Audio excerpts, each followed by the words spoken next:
Alright, I admit I was originally gonna see another movie today, not this, but this is the bigger movie coming out this weekend, so I figured I might as well.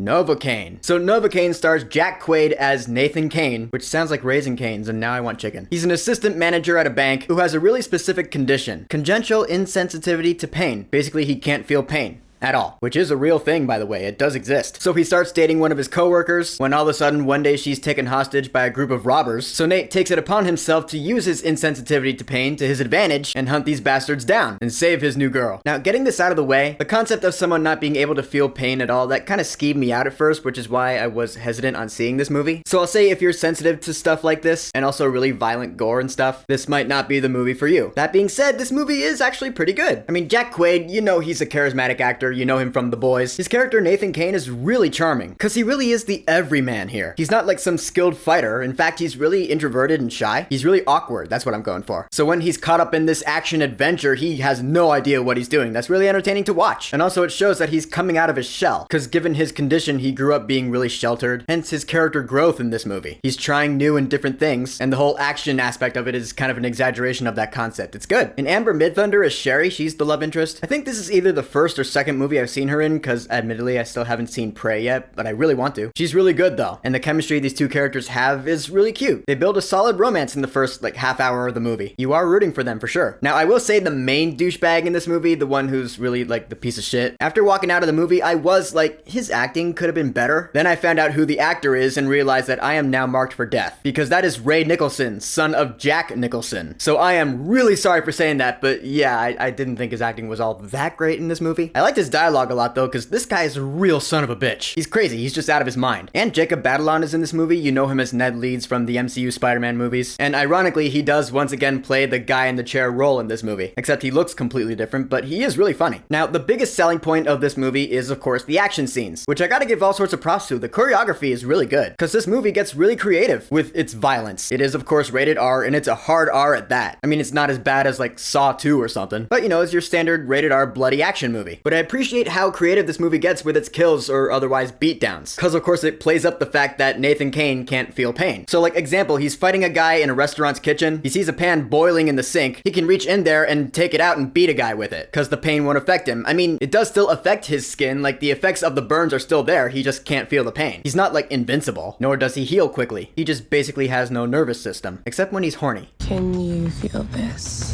Definitely feeling something, I guess. Getting back to point though, the action scenes were really fun to watch. Although one thing that kind of irritated me was the overuse of slow-mo, at least in my opinion. There were a lot of scenes where it slows down and I found it unnecessary. I'm not usually a fan of slow-mo in the first place. I mean, it's not like Wonder Woman bad, but it was kind of starting to get there. Because the slow-mo, it went on for a little longer than it probably should have, and it took me out of it. And like I said, there are some gross-ish parts of the movie depending on how skeevish you are. I actually had to shield my eyes quite a few times in this one. Of course, if you are one of those blood fiends who can binge watch all the Saw movies in one day, then nothing in this movie is gonna bother you at all. Ever. I'm just putting it out there, you know? What obviously makes this movie easier to watch is the humor. There's a lot of laughs to be had with this concept. Like the scene where he's being tortured and he has to pretend that he's being hurt. Wow, that hurt!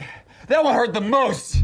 Yeah, that was pretty funny. I was laughing out loud at that. In fact, this is probably the funniest movie I've seen this year so far. Not that that's saying much, but yeah, props to the writers of this movie. And the music was alright. Lorne Balfe did the score, love that guy. And it uses synthesized electronic elements along with the orchestra. It's pretty standard action movie score, nothing special. The needle drops were great though. In the end, Novocaine, it was a fun time. I know, shorter review, but not much to say, I guess. It's a pretty simple concept for an action movie. In fact, the whole premise is kind of cliche when you think about it. Guy meets girl, girl gets kidnapped, guy goes to save her. We've seen that in a million movies before. This movie just adds a fun twist to it, but it's only a slightly different coat of paint. But it's enjoyable. Jack Quaid, he's magnetic. He has this charm about him that's really unique to him. Like, he was perfect casting for this movie. The action's fun, it really overdoes the slow-mo in my opinion, but the choreography is awesome. It's funny, it's simple enjoyment. It might even have a sequel someday, who knows. I can see a franchise being built off of this. But for right now, for Novocaine, I will say, go see this God damn it.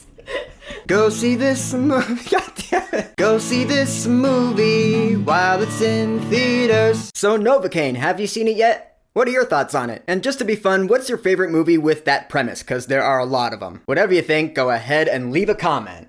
And of course, thank you for subscribing. Peace!